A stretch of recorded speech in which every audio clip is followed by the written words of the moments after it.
Hi guys, today I am going to give you a flash on pathology.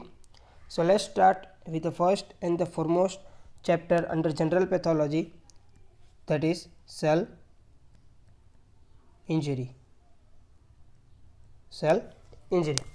So if I want to summarize this chapter, so we can summarize as whenever there is cell injury, the body will take your side and will try to adapt itself or try to overcome from the injury. That is called cellular adaptation.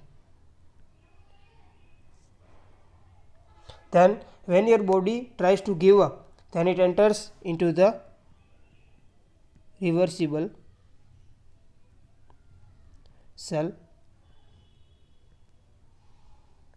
injury, and still if the injury continues, it will be the irreversible cell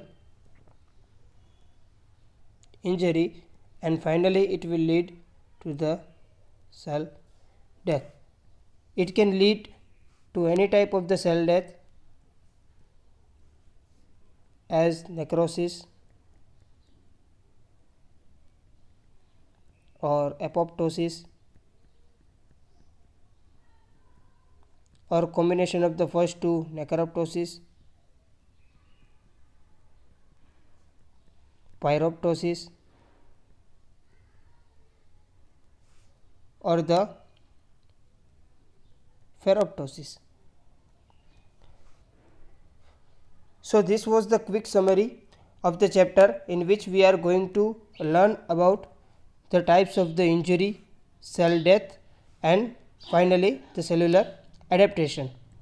So before starting the cell adaptation, let's understand and start with the reversible and the irreversible type of the injury, which we will discuss in the future.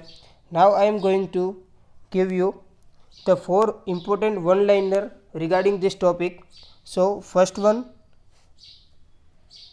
is the most common cause of cell injury, that is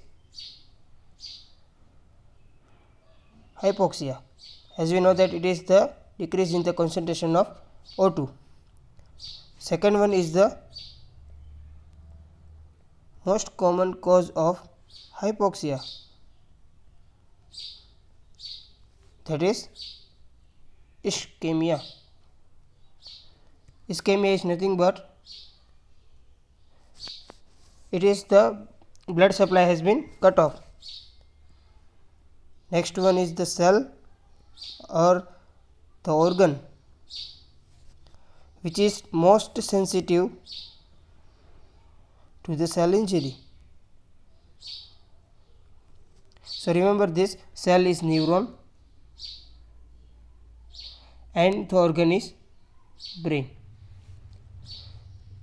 Neuron cell can withstand roughly 3 to 5 minutes of the hypoxia, then it will leads to the cell death.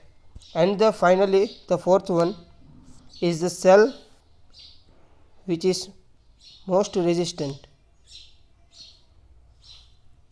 that is fibroblast.